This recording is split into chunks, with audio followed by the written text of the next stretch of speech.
saja. Baik ya, kita mulai saja untuk materi berikutnya, yaitu mata kuliah arsitektur komputer.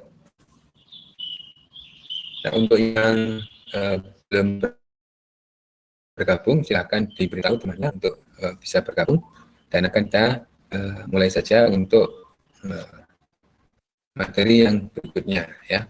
Masih di seputar dasar-dasar pemahaman mengenai komputer atau fungsi-fungsi komputer ya. Baik ya, kita coba share dulu untuk materinya.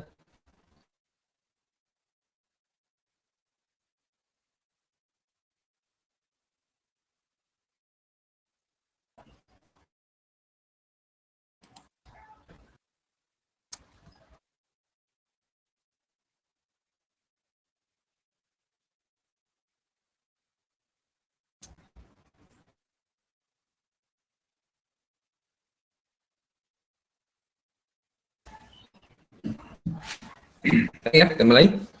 Ya, arsitektur komputer ya. Untuk yang kali ini kita akan bahas mengenai bagaimana sebuah prosesor itu melakukan kerjanya, melakukan tugasnya, dibantu dengan komponen-komponen yang lainnya, sehingga dia bisa menjadi sebuah kerja yang terintegrasi dari beberapa komponen, dan itu nanti akan menjadi sebuah fungsi atau menjadi salah satu fungsi dari komputer itu. Jadi bisa dikatakan komputer, maka dia kemarin kita sudah membahas mengenai apa saja yang menjadi syarat-syarat dari komputer itu, dan sekarang kita akan lebih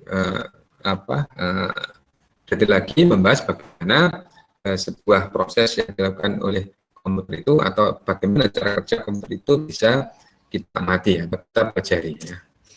Oke, nah di materi ini kita akan membahas mengenai arsitektur komputer yang berbasis sistem komputer 80, yaitu 80 miliknya Intel ya, 80, 386, 8086, pokoknya 80XX berapa gitu ya. Yang menjadi pokok pembahasan kita nanti ya. Apakah nanti berbeda dengan yang lainnya? Ya, tentunya desain dari sebuah mikroprosesornya dari sebuah perusahaan dengan yang lainnya itu pasti berbeda, sehingga antara Intel dan AMD itu juga mempunyai cara yang berbeda untuk menyederhanakan atau membuat sebuah set instruksinya itu bisa berjalan di mikroprosesornya. Nah, tentunya dengan beberapa pertimbangan bagaimana cara untuk mendesain mikroprosesornya itu bisa mengerjakan, ya tentunya ukurannya adalah kecepatan ya, dengan kecepatan, kemudian yang komponen yang lain misalkan dengan dengan waktu, kemudian biaya. Maksud biaya di sini adalah cost-nya untuk menjalankan perintah itu apakah tinggi atau tidak. Maksudnya cost itu bisa berupa konsumsi dari tenaga dan sebagainya ya. Semakin bagus sebuah prosesor itu, maka dia juga bisa mengadopsi dari semua kriteria-kriteria yang nantinya bisa mengurangi. Kemarin kita sudah berbicara sebuah prosesor itu yang mahal bukan fisiknya dia, tapi bagaimana cara untuk membuatnya. Itu cost yang paling mahal ya. Sebenarnya cost yang dibutuhkan untuk membuat Intel i7 sekarang itu sama dengan pada saat Intel menemukan 80386 pertama kalinya harganya. Cuma kalau yang dulu menggunakan perangkat atau peralatan yang sederhana, tapi yang sekarang sudah menggunakan perangkat yang lebih lagi ya. Nah, di sini nanti diharapkan pada saat mempelajari ini sistem 80 ini, maka yang pertama kali ya, ini ada 5 pokok bahasan nanti yang akan menjadi pembahasan kita, dan ini untuk yang pertama yaitu nanti bisa memahami elemen dasar dari loop instruksi dan peran interupsi. Ini masih sebagian saja ya. Oke, kita masuk ya. Nah, di sebuah komputer ada tiga komponen penting yang menjadi pilarnya atau pokok apa ya utama atau peran utama dari sebuah komputer itu. Ini menurut dari komputer jenis arsitektur dari von Neumann ya. Jadi von Neumann ini membedakan dalam tiga komponen besar dalam sebuah komputer, itu dibagi menjadi perangkat keras komputer, kemudian perangkat lunak dan livewire-nya. Jadi perangkat keras yang dimaksud ini adalah fisik dari komputer itu sendiri ya. Nah, fisiknya ya apa saja ya, macam-macam ya. Dari misalkan prosesor ya fisik prosesornya seperti apa ya. Kemudian kalau RAM ya fisik RAM-nya itu seperti apa ya. Maksudnya dibuatnya, kemudian fungsinya di situ nanti ya jelas ya, dalam sebuah komponen itu pasti punya fungsi sendiri. Dan itu kalau misalkan bisa diubahkan dalam bentuk wujud fisiknya, itu kita namakan sebagai, atau kita kategorikan sebagai fisik dari komputer, itu hardware-nya ya. Nah, apa saja yang bisa kita kategorikan di sini ya, misalkan perangkat dari masukan atau input dari komputer sendiri. Contoh misalkan keyboard, mouse, ya, scanner, kemudian mikrofon, ya, kemudian kamera dan sebagainya. Ini perangkat inputan yang atau perangkat masukan yang bisa kita kategorikan sebagai bagian fisik, ya. Atau di bagian yang bisa memberikan outputnya. Contoh misalkan di monitornya. Monitor printer ya, kemudian ada VGA, kemudian yang bisa dikirimkan ke proyektor, firewire dan sebagainya ya. Kemudian CPU itu sendiri ya, jadi ini tergolong atau menjadi kategori hardware-nya. Dan perangkat penyimpanan. Nah, ini kalau perangkat penyimpanan yang macam-macam, mulai dari RAM, ROM, kemudian misalkan yang external storage ya, bisa USB storage ya, atau USB drive, USB ini ya, USB hard disk dan sebagainya ya. Itu yang bagian perangkat kerasnya.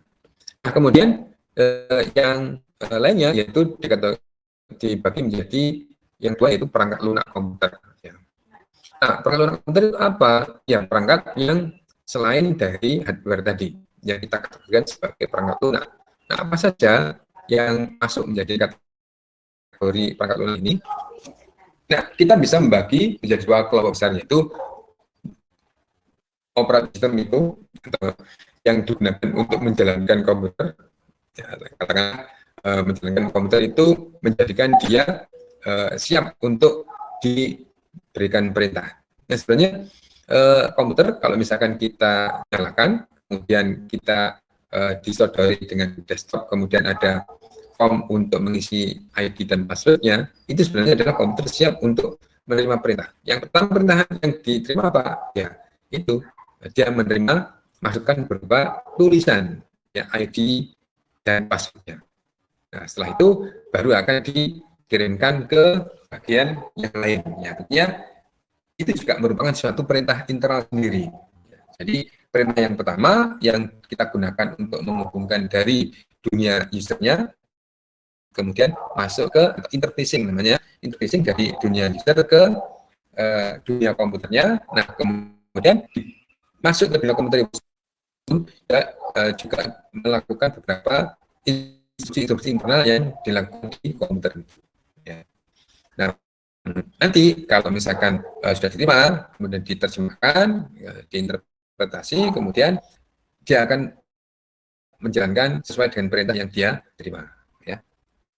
Nah, kemudian selain ada operating system yang digunakan untuk menjalankan atau membuat dia siap untuk menerima perintah, ada perangkat lunak yang difungsikan untuk memberikan kemudahan bagi usernya pada saat memberikan perintah itu bisa terorganisir, yaitu dengan software aplikasi. Ya, maksudnya di sini software aplikasi itu ya perangkat-perangkat lunak atau aplikasi-aplikasi yang nantinya bisa kita masukkan ya kita simpan dalam komputer, kemudian kalau misalkan kita ingin menggunakan, berarti saya sebenarnya itu juga memerintahkan, tapi dalam proses yang atau dalam prosedur yang terorganisasi. Siapa yang mengorganisasikan? Ya aplikasi software-nya. Ya. Kalau misalkan kita membuat dokumen, apakah tidak perlu menggunakan suatu aplikasi? Itu bisa saja. Ya. Bisa saja, asal kita tahu perintah-perintah yang umum atau yang biasa dilakukan di bahasa mesin komputer. Ya. Nah, apakah itu bisa? Bisa saja. Ya.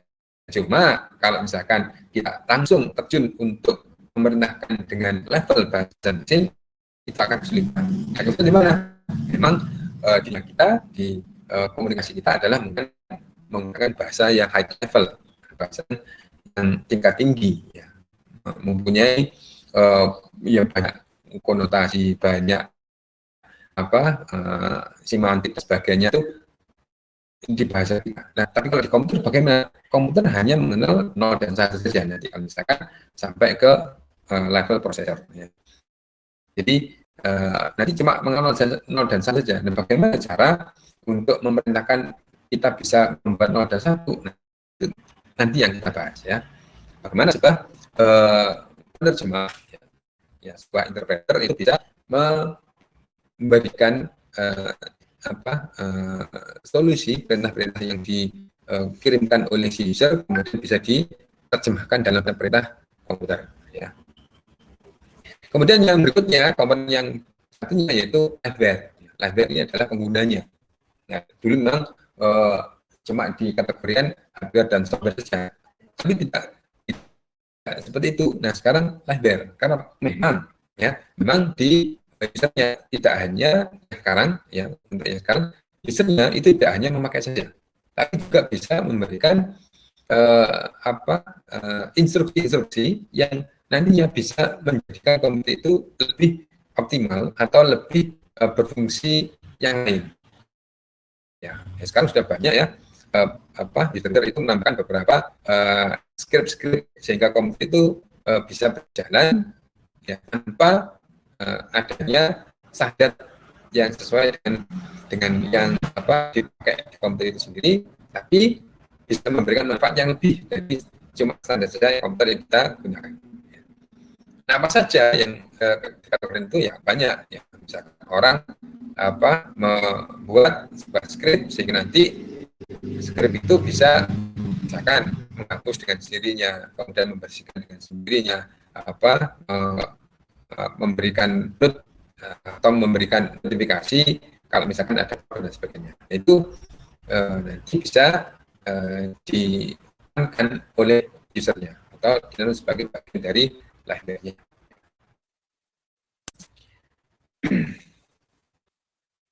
Nah, sebenarnya bagaimana sih proses yang dilakukan oleh komputer itu bisa dikatakan berfungsi atau bisa dikatakan membantu pekerjaan manusia. Jadi sebelum ke sana kita akan berbicara dulu bagaimana kategori dari sebuah proses atau dalam hal komputer itu menjadi dua bagian. Yang pertama yang dikerjakan oleh mesin sendiri.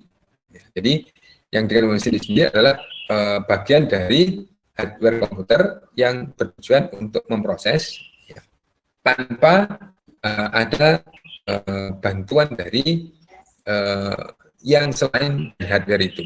Ya, maksudnya ya tidak ada software dan sebagainya. Nah itu bisa dikerjakan dia sendiri. Nah ini bagian yang menentukan ya, biasanya ini dimiliki oleh sebuah Central Processing Unit atau CPU. Ya. Nah mulai dari cara mengumpulkan perintah, kemudian cara mengambil perintah, kemudian mengeksekusinya. Nah ini dimiliki oleh hardware itu sendiri. Nah apa yang menjadi komponen utamanya, yaitu adanya data masukan, kemudian ada eksekusi program. Nah, eksekusi program kemudian diproses ya, menjadi eksekusi tadi ya, diproses. Nah, biasanya dalam sebuah komputer yang tipenya hardware seperti ini, ya, diproses dan harus memberikan hasil atau harus mengeluarkan hasilnya. Ya, jadi tidak mungkin kalau misalkan sebuah komputer itu mendapatkan masukan kemudian diproses tapi tidak hasilnya. Nah, apapun itu ya. Misalkan ya, kita menggunakan mouse ya. Menggunakan mouse, inputannya apa? Ya, bergeser dari kalau mouse itu cuma 2 dimensi, ya 2 koordinat saja x dan y, kemudian ditampilkan di monitornya pergerakannya. Nah, bagaimana Pak kalau misalkan kita sudah menggunakan mouse tapi tidak kelihatan? Berarti itu tidak termasuk di sini. Kalau tidak termasuk di sini berarti mungkin ada malfunction atau ada bagian yang tidak berfungsi dengan sebenarnya di situ. Ya. Jadi kalau misalkan tidak bisa berfungsi dengan sebenarnya, berarti ada masalah dengan hardware-nya. Ya. Nah, ini cirinya kalau misalkan komputer itu termasuk di komputer yang sifat apa? Hardware saja. Ya. Komputer hardware. Ya. Ya, banyak sekali contohnya. Ya, untuk yang kemarin ya, embedded system itu termasuk di sini. Ya. Termasuk di sini. Bagian dari hardware-nya itu ya, juga sebagai apa? Eksekutor, kemudian dia bisa sebagai kemarin ya, bisa sebagai membacakan, kemudian membaca output, membaca inputnya, kemudian mengeluarkan outputnya, itu bagian dari hardware-nya. Contoh kalau misalkan pemrograman yang berbasis hardware. Ya. Nah, selanjutnya ini yang kita kenal sebagai pemrograman di software. Ya. Jadi kalau misalkan pemrograman software ini ada seperti yang saya katakan tadi, sebenarnya software itu digunakan untuk memberikan kemudahan untuk mengorganisasi instruksi yang kita berikan di komputer. Ya, nah instruksi itu apa saja? Ya, instruksi yang menjadi kebutuhan manusia itu sendiri. Nah, kalau misalkan instruksi kebutuhan manusia itu sendiri, berarti nanti harus dibantu dengan sebuah interpreter, ya, penerjemah. Ya. Interpreter ini yang menerjemahkan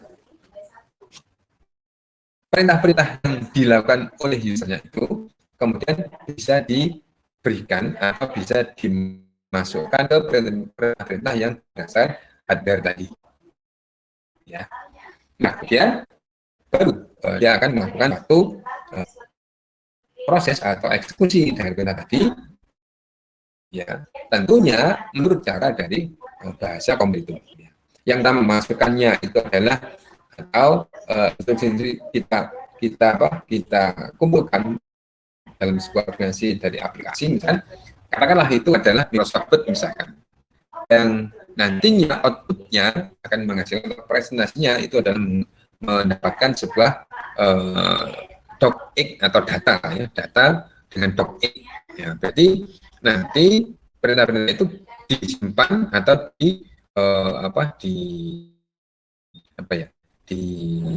digunakan di Word-nya dan di Microsoft-nya, kemudian Microsoft-nya nanti akan membuat penerjemahan atau membuat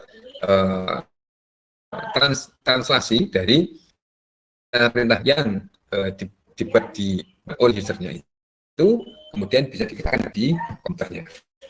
Ya. Nah, bagaimana perintah itu ya sesuai dengan keinginan dari usernya. Ya.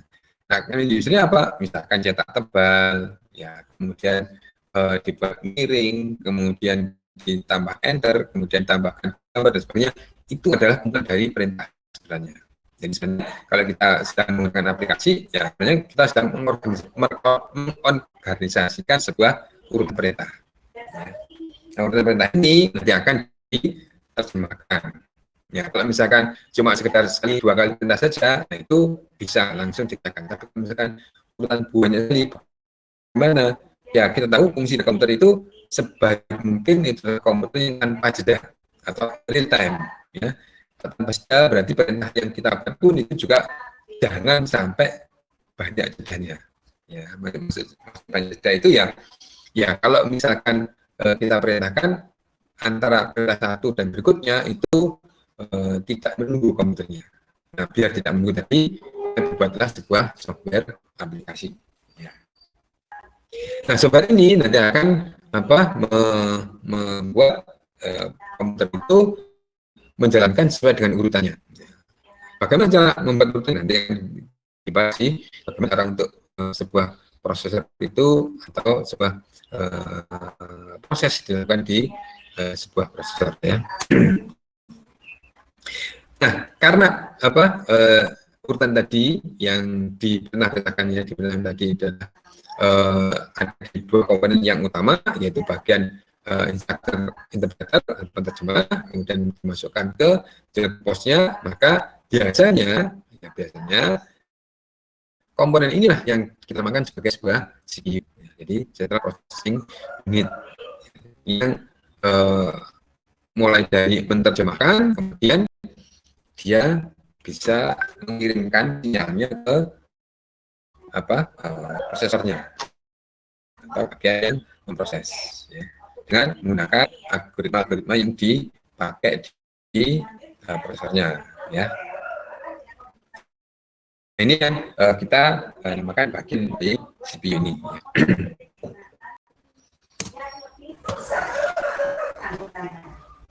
Nah, misalkan di sini komponen yang ada di sebuah komputer bisa saling berinteraksi. Bagaimana interaksinya? Misalkan ya, CPU dengan I/O modul dengan memori, ya, memori ya. Nah, contoh misalkan CPU apabila ingin mengakses atau mendapatkan informasi yang dimiliki oleh memori, maka biasanya ya, jadi ini ini ya konsep yang dimiliki oleh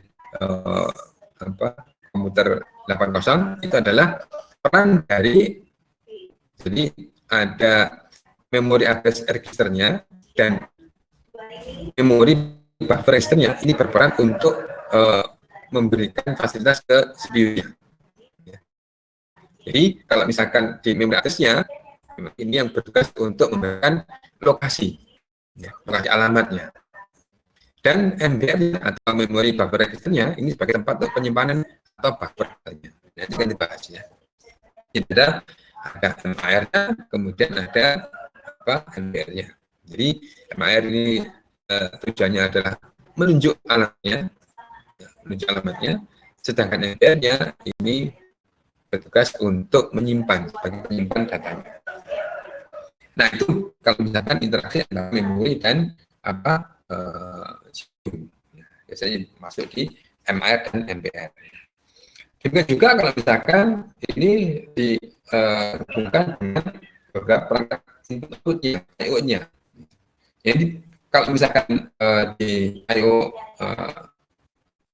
ya atau input-output buffer registernya, ini difungsikan untuk misalnya menandon atau menyimpan sementara. Ya, kalau misalkan dari CPU kemudian bisa langsung memerintahkan ke input outputnya. Contoh misalkan kalau menampilkan hasil dari hasil dari penerjemahan sebuah karakter ya, baik itu dalam bentuk tampilan maupun di misalkan unit input outputnya itu printer misalkan. Nah ini juga nanti sebelum langsung ke hardware-nya ataupun sebelum masuk ke CPU-nya ini juga di buffer terlebih dahulu ya. Dan kemudian yang lainnya yaitu modul I/O mentransfer data dari perangkat eksternal ke CPU. Contoh misalkan ya untuk kebutuhan penyimpanan data misalkan storage misalkan. Jadi perangkat eksternal itu misalkan ada flash disk, kemudian ada external hard disk. Ya. Nah ini bisa dibagi dengan modul I/O ini. Nah, tentunya kalau misalkan ini nanti kita bahas ya satu-satu, akan dibahas untuk lebih lagi lebih nanti di materi yang berikutnya. Karena kita bahas mulai dari yang levelnya adalah level paling ujung atau paling berperan ya, yaitu dimulai dari CPU, kemudian ada register, itu paling tertinggi urutan ya, atau hierarki dalam sebuah proses yang dilakukan oleh komputer ya. Nah, perlu diketahui juga untuk bagian di memori ya, ini sebenarnya adalah digunakan untuk menyimpan instruksi dan data ya. Di bagian memori ini adalah digunakan untuk menyimpan instruksi dan data. Nah, oleh karena itu di bagian memori ini nanti akan ada banyak sekali register yang berupa alamat ya. Alamat itu nanti akan dipresentasikan dalam bentuk data heksadesimal yang menunjukkan mana letak dari memori tadi ya. Nah, nanti akan kita bahas di materi selanjutnya ini ya. Di memori seperti apa? Nanti akan ada bagian-bagian yang menunjukkan ini adalah alamatnya, kemudian ini bagian yang menunjukkan nilainya atau datanya itu sendiri ya.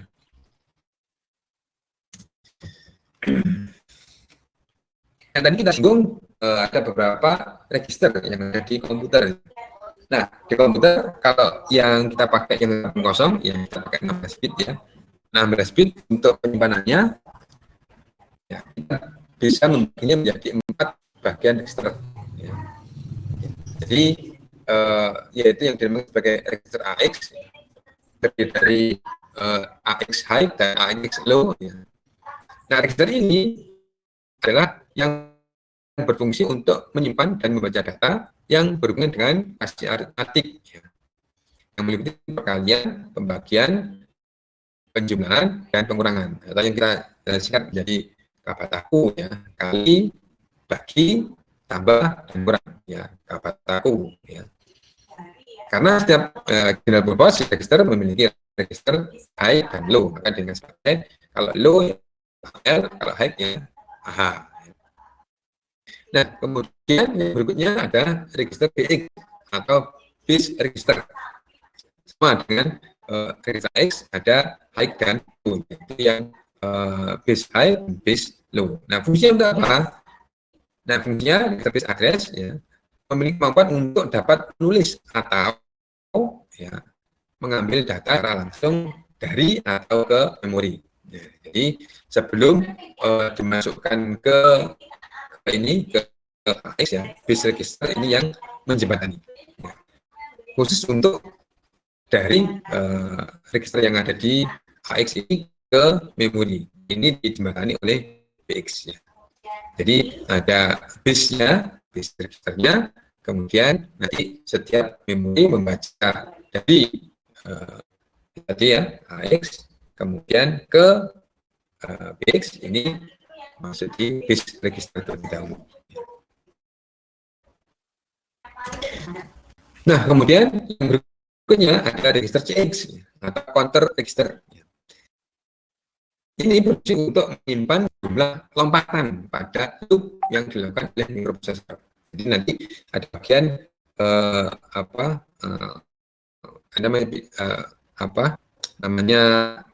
program counter. Program counter itu berarti ya urutan.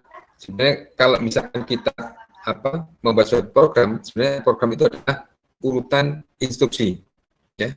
Jadi urutan instruksinya itu nanti dalam bentuk incrementnya atau penambahannya urutannya itu apakah ada lompatan atau tidak. Kalau berurutan jadi dia tidak lompatan. Ini nanti registrasi X yang bertugas untuk melihat apakah di instruksinya tadi ada yang perlu dilakukan atau tidak. Jadi jumlah lompatannya berapa ya yang dilakukan oleh si mikroprosesor. Terhadap ini ya ada beberapa fungsi dari register CX ya.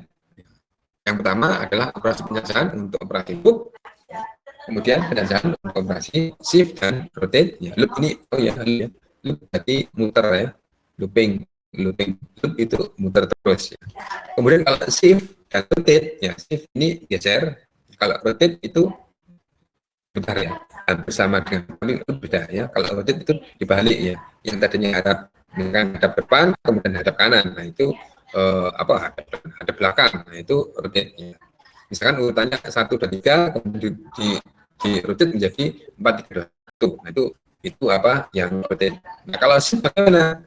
Kalau shift ini digeser. Nah, kalau misalkan 1, 2, 3, 4, misalkan digeser menjadi 2, 3, 4, misalkan dari menggeser 1. Itu proses yang dilakukan untuk operasi shift. Ya. Kemudian melakukan operasi pencacahan untuk operasi string. Ya, kalau string kita tahu nanti kita Anda belajar di bahasa program nanti akan tahu string itu apa. String itu adalah kumpulan dari karakter, ya. Kumpulan dari karakter, di mana setiap karakter adalah mempunyai kombinasi sendiri atau mempunyai presentasi sendiri. Ya, misalkan presentasi dalam bentuk hexa, kemudian misalkan dalam bentuk ASCII. Itu nanti yang melakukan operasional adalah di register CX ini. Nah, kemudian yang berikutnya adalah register DX, ya, atau data register. Ya, sesuai dengan namanya dia data, ya, data register, ya, ini berfungsi utama dalam berguna untuk membantu register AX-nya. AX itu yang pertama tadi, ya.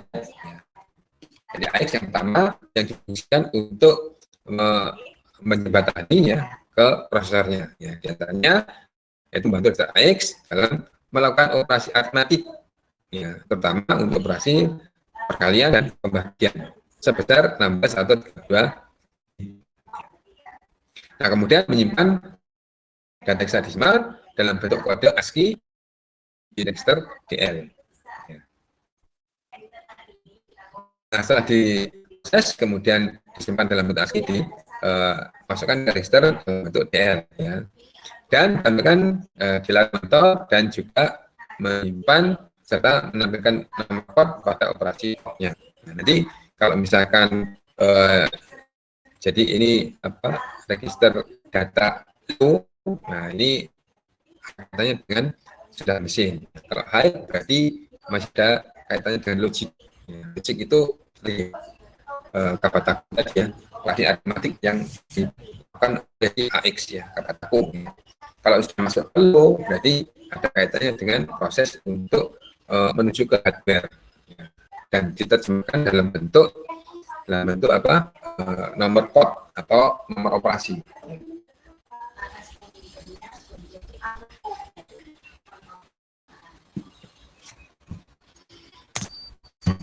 Oke, ya. Nah, sebenarnya fungsi komputer itu digunakan untuk apa sih? Tadi, ya, fungsi komputernya. Itu bagian yang pertama adalah bagian dari komputernya, bagian dari hardware-nya, kemudian bagian dari itu adalah memori yang ada di prosesor itu dinamakan sebagai register. Memori yang di luar prosesor itu dinamakan sebagai main memory. Kalau memori yang ada di prosesornya itu dinamakan sebagai registernya. Ya. Ada 4 tadi, ya, fungsinya. Ada yang digunakan penyimpan dan digunakan untuk operasional, ya. Nah, kemudian dari fungsi, kalau misalkan itu terintegrasi dari beberapa komponen tadi, bagaimana fungsi dari komputer sendiri? Sebenarnya fungsi komputer hanyalah untuk mengeksekusi program, ya. Jadi komputer itu ya memang benar, ya, digunakan untuk mengeksekusi program. Nah, program itu apa? Ya, program itu ya kumpulan dari instruksi yang tersimpan di memori. Kemudian dilakukan atau dikerjakan oleh sebuah prosesor, ya. Dan dipromosikan, ya, jadi pada saat dilakukan pemrosesan instruksi tadi dilakukan 2 langkah penting yang dilakukan oleh sebuah prosesor, yaitu yang pertama adalah membaca dulu, membaca instruksinya atau mengambil, ya, kemudian dimasukkan memori, ya, satu, dan nantinya akan dieksekusi setiap instruksi. Ya, jadi dua tahap ini. Tahap pertama adalah baca setiap instruksi, kemudian dimasukkan ke memori. Nah, setelah dimasukkan ke memori, kemudian dijalankan satu per satu. Nah, proses mengeksekusi, ada ada tahap yang dilakukan atau ada langkah yang dilakukan oleh prosesor dalam saat mengeksekusi program, ya, atau di komputer itu mengeksekusi program bagaimana? Yang pertama yaitu melakukan pengulangan pencarian instruksi proses looping terus. Jadi begitu kita misalkan kita tekan enter misalkan, itu adalah tanda untuk memberikan perintah jalan start gitu ya. Kemudian setelah itu apa yang dilakukan? Mencari proses untuk eksekusi yang bisa dilakukan kemudian. Maka berapa yang bisa dilakukan oleh komputer itu. Ya. Itu tahapan yang dikatakan sebagai pencarian instruksi. Nah, begitu nanti ketemu, telah dicari ketemu, ya maksudnya di sini adalah ketemu baik itu alamat maupun isinya atau mau datanya. Nah, begitu ketemu, kemudian dilakukan berikutnya yaitu proses eksekusi.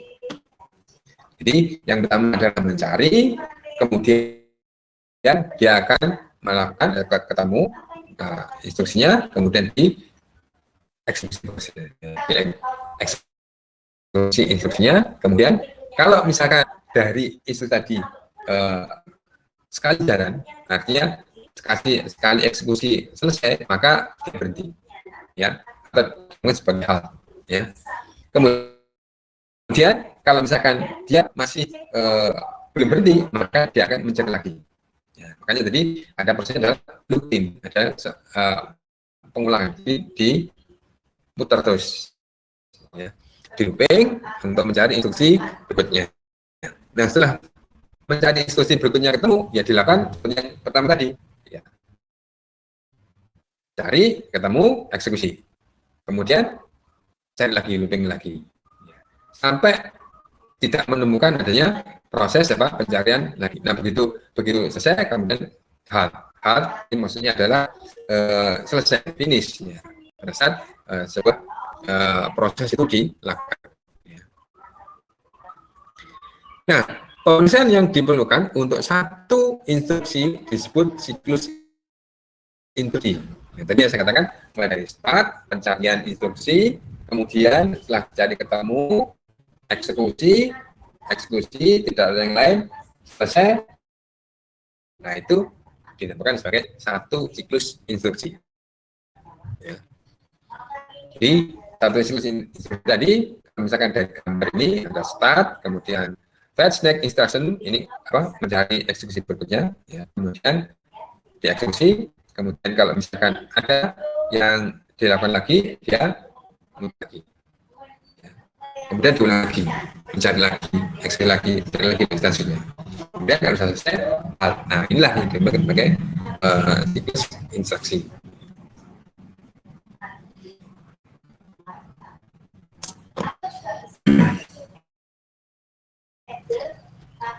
Nah, kemudian bagaimana supaya sanksi fetch dan eksekusi itu bisa dilakukan? Jadi pada awal setiap siklus instruksi, ya prosesor mengambil instruksi dari memori. Ya, dia langsung mengambil dari memori itu, kemudian dilakukan instruksinya. Nah, kemudian register yang disebut sebagai program counter atau misi, ini berisi alamat instruksi yang akan diambil berikutnya. Jadi nanti prosesor nanti akan mengambil sebuah register. Nah, register itu adalah program counternya atau urutan dari programnya. Ya. Program itu nomor berapa? Ya. Itu adalah indeks awal atau nomor awal dari sebuah instruksi yang diambil oleh prosesor, kemudian menjalankan isinya. Ya. Ini membuat siklus instruksinya itu tadi. Nah, kemudian dia kalau menemukan alamat tadi, baru dia akan menjalankan instruksi berikutnya. Ya. Dari instruksi berikutnya, kemudian terjadilah yang namanya looping tadi. Ya. Looping dari proses instruksi tadi. Kemudian prosesor selalu menambah program counternya setelah instruksi ngambil, sehingga mengambil instruksi berikutnya secara berurutan. Jadi artinya kalau misalkan proses itu ngambil di alamat 300 misalkan, contohnya mulai dari 300, maka begitu dia sudah ngambil 300, kemudian langsung dia program counternya nambah 1. Ya. Nah, bagaimana proses penambahan ini? Nah, ini kalau misalkan komputer yang kita pakai lambang kosong, ini ada di 16 bit, ya, operational code dan datanya. Jadi ini perintah itu akan disimpan atau dimasukkan dalam register di mana jumlahnya adalah 16 bit, kemudian 16 bit itu dibagi menjadi 4 bit untuk optional code, kemudian yang 12 bit berikutnya digunakan untuk menyimpan datanya, ya, atau memberikan informasi instruksi apa yang dilakukan. Ya.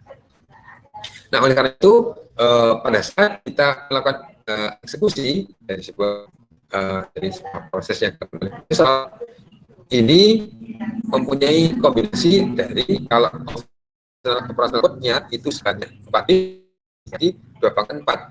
Ya, ada sekitar 16 perintah mungkin yang bisa kita lakukan. Ya, kita bisa cari perintah apa saja di situ. Ya. Nah, kemudian yang berikutnya ini adalah tempat untuk menyimpan datanya. Menyimpan datanya ini ada 2/12.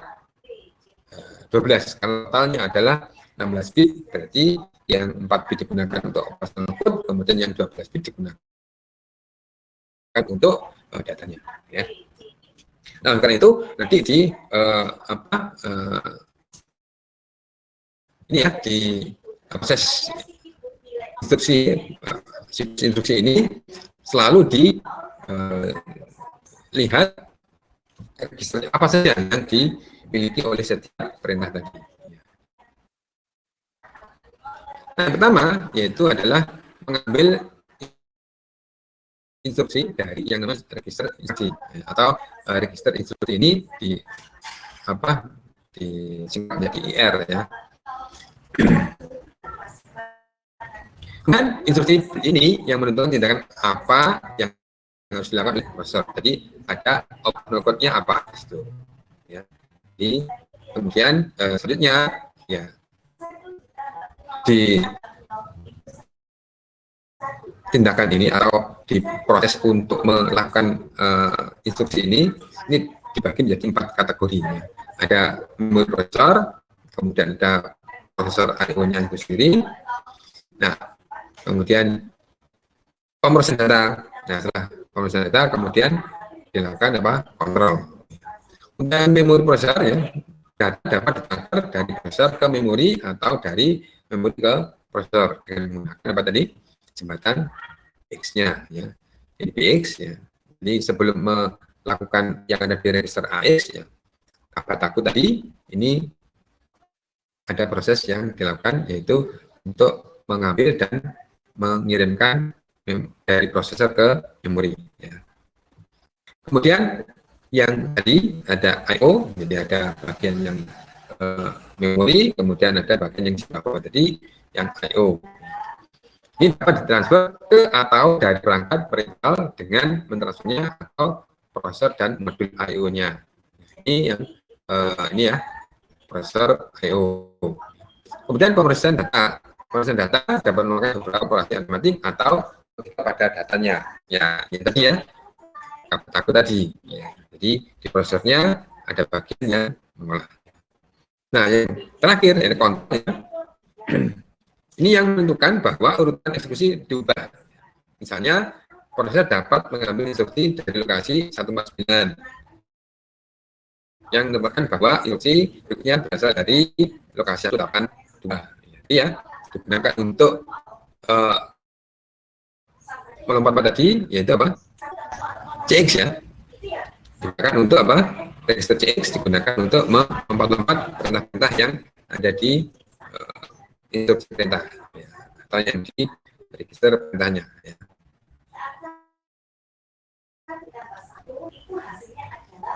Nah, kemudian baru nanti dinyatakan prosesor akan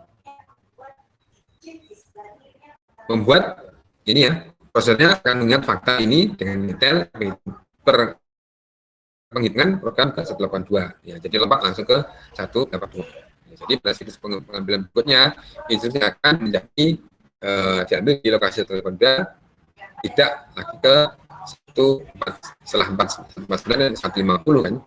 Jadi satu dari 49 kemudian lompat ke 182, tidak ke 150. Nah, ini kontrol yang tadi register CX tadi. Nah, inilah ya bentuk dari instruction fetch and execute ya. Jadi kalau misalkan ini adalah apa bentuk alamatnya, ini adalah dari 0 sampai 3. Jadi bit ke 0 sampai bit ketiga, 4 bit ya digunakan untuk operational code. Ya. Nah, apa sih operational code itu? Ya macam-macam ya, mulai dari kombinasi 000 ya tidak ada perintah ya. 001 itu sama dengan load ya. Akumulator from memory, AC itu akumulator ya. Kemudian 0010 store AC itu memory. Ya, perintahnya adalah kalau 001 itu identik dengan dinyatakan dalam bentuk X ya. Ya, di sini ya. Ini 001 ini digunakan untuk load akumulator from memory. Kemudian kalau 010 ini digunakan store ya akumulator to memory. Ini prestasinya dalam bentuk binary ya, nanti akan dimasukkan di sini. Ya. Nah, tapi biasanya dari binary kemudian karena dia adalah memori, maka prestasi memori itu bentuknya adalah hexadesimal. Jadi harus paham antara presentasi desimal, presentasi hexadesimal, kemudian prestasi biner. Ya. Jadi kalau yang di bawah bahasa low-nya itu adalah 01, tapi kalau misalkan bahasa middle-nya, bahasa di pertengahan itu adalah hexadesimal. Ya. Kemudian yang di bahasa atasnya, yang paling tinggi dengan atau yang ada di manusia itu adalah bahasa desimal. Ya. Jadi kalau desimal ya artinya bahasa kita ya 0 sampai 9, kemudian A sampai Z. Tapi kalau misalkan itu di bahasa middle-nya itu adalah hexadesimal, yaitu 0 sampai 9, kemudian A sampai F. Ya, 16 ya. Kemudian kalau yang bahasa aslinya, low-nya itu adalah 0 dan 1 saja. Jadi ini adalah menunjukkan apa perintahnya apa. Jadi operational code-nya itu adalah 0101, berarti nilainya 5. Kalau 0010 ini nilainya 2. Kalau 001 ini nilainya 1. Ini ya. Ini nanti akan dipresentasikan dalam bentuk operational code dan address atau alamat yang digunakan untuk men-store atau ini ya, menyimpannya. Ya. Oke, contoh batch operasi untuk add.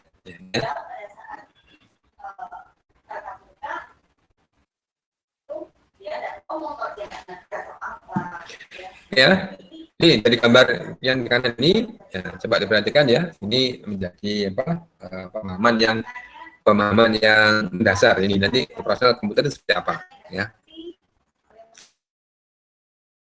Yang pertama ya, ini adalah menjelaskan bagaimana eksekusi sebuah program itu dilakukan. Ya. Jadi, tadi ada registernya yang digunakan untuk melakukan atau menjalankan, mengeksekusi sebuah perintah, ya, eksekusi sebuah instruksi seperti apa. Jadi memori menyimpan urutan dari perintah. Jadi urutan perintahnya, ya urutannya mulai dari nomor 300, 301, 302 sampai ke 940, 941. Ini untuk kasus yang seperti ini ya. Ini ada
komputer, yaitu di program komputer di PC 300 ya. Program komputernya 300, masukkan, kemudian dia mengambil isi dari 300 itu apa? 1940. 1940 dimasukkan di instruksi register atau register untuk menyimpan instruksi tadi. Nah, instruksi dari itu apa? Instruksinya adalah nomor 1. Nggak tahu nomor 1 itu apa. Ya, pokoknya ini operational code-nya nomor 1. Ya, tadi nomor 1 apa tadi? Nomor 1 adalah load AC from memory. Ya, jadi ini perintahnya adalah silahkan load AC, isilah AC ini dari memori. Ya. Kemudian yang berikutnya ini adalah address-nya, alamat dari memorinya. Ya. Jadi perintah 1, perintahkan isilah AC atau akumulatornya, penjumlahannya dari address 940. 940 di mana? 940 kita cari di sini. Nah, 940 ini adalah 0003. Nah, jadi begitu ini apa? 940 nunjuk langsung lihat sini. Nah, begitu apa dia mengambil ke sana ya. Jadi dia 940 baca, diambil sini, ini langsung counternya berjalan. Ini selesai kan? Counter berjalan. Ya. Counter berjalan yang tadinya 300 kemudian menjadi 301. Ya. 301. Nah, begitu 301 isinya berapa? 301 adalah 5941. Ya. Diisi 5941. Ya, kemudian ya, ini 5941. Nah, setelah diisi 59 terjemahkan. Terjemah apa? 5. 5 itu apa? Tadi 5 adalah add to AC from memory. Ini paham ya dari biner ke ini tadi? Halo? Paham, Pak. Paham ya?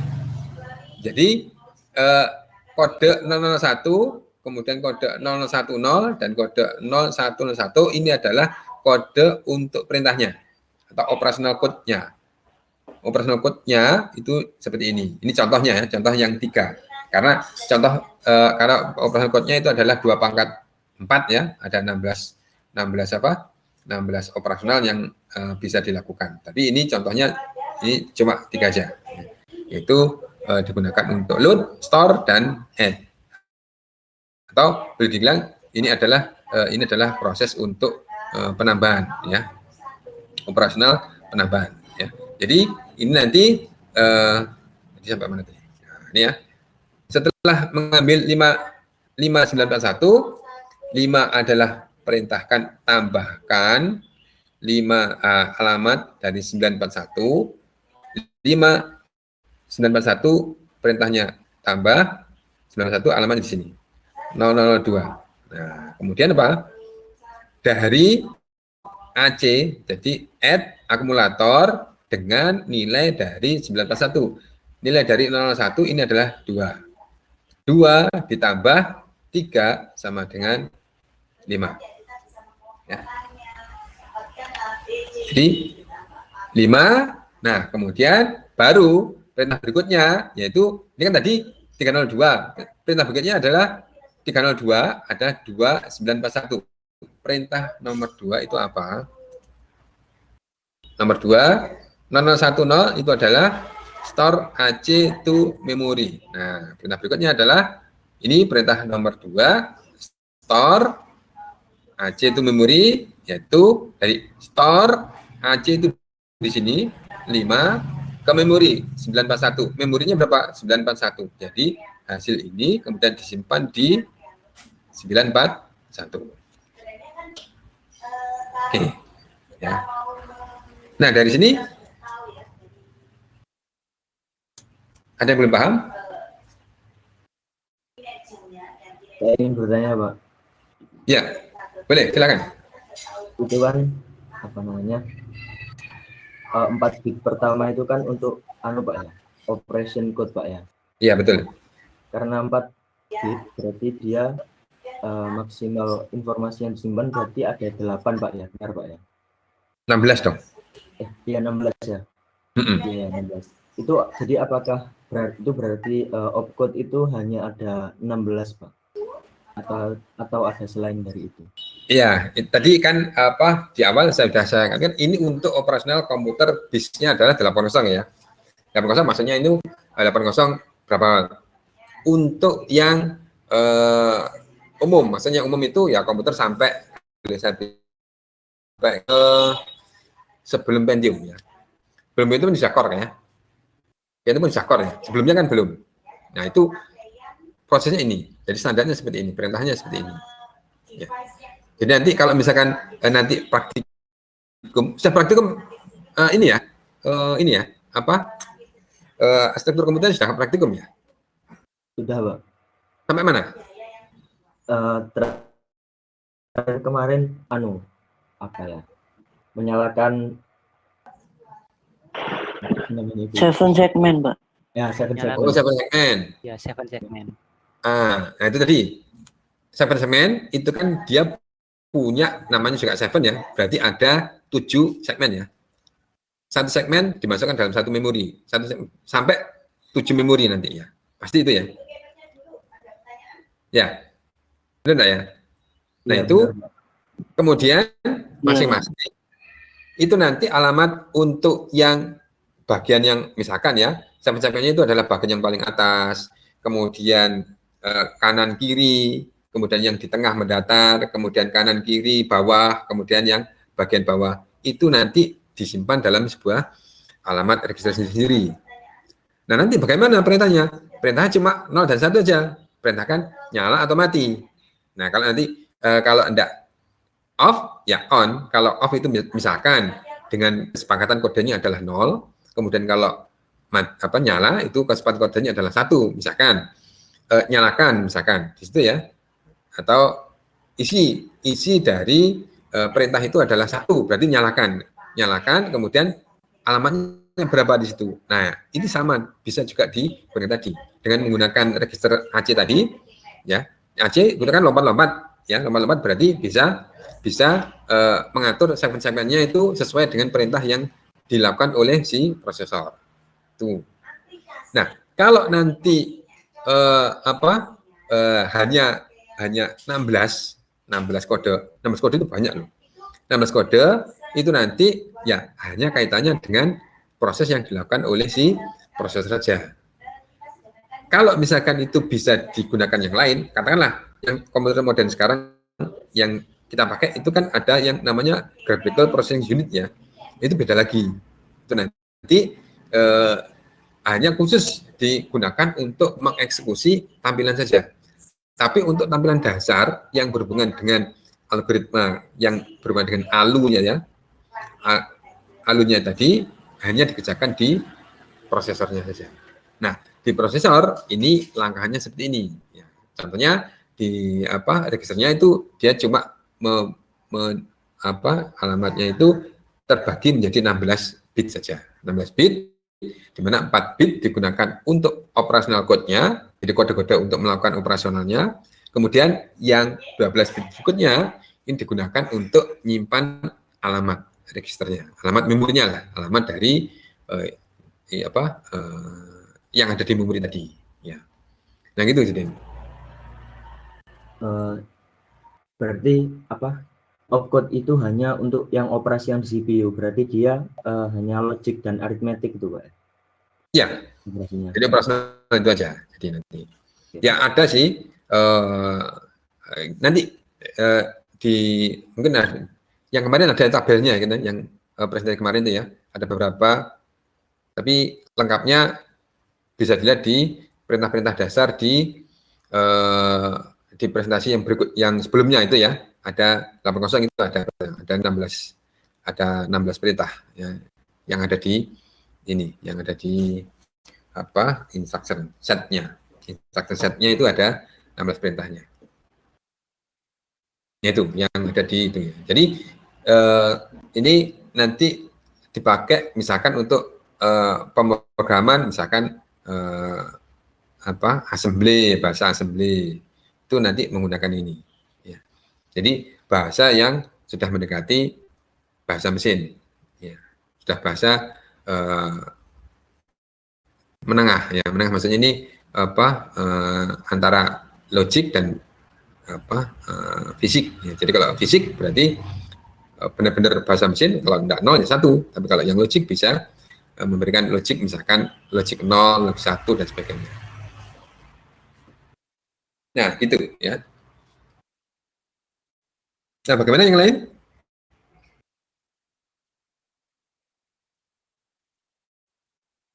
Ada yang mau ditanyakan lagi yang lainnya?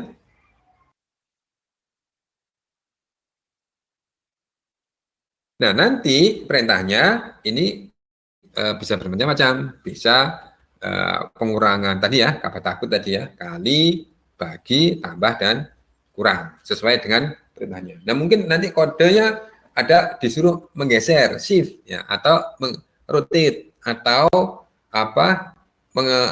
menambah satu alamat registernya, itu tergantung dari operasional code-nya tadi.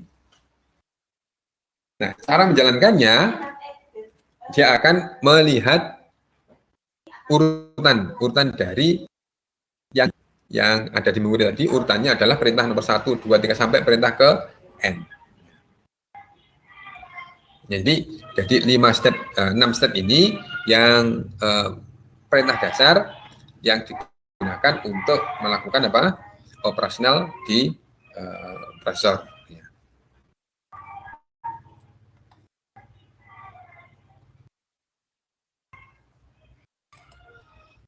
Oke, mungkin ada yang mau tanya lagi, yang lainnya?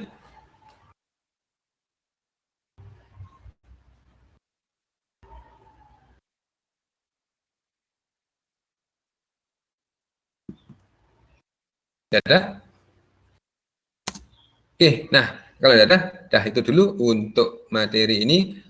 Tolong ini dipahami, ini mungkin nanti akan saya jadikan bahan untuk UTS ya. Pakai ini dasar untuk pemahaman mengenai eksekusi di sebuah komputer. Ya.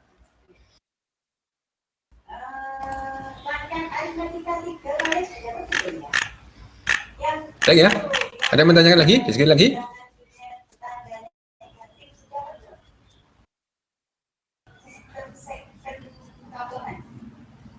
Belum ada? Cukup ya?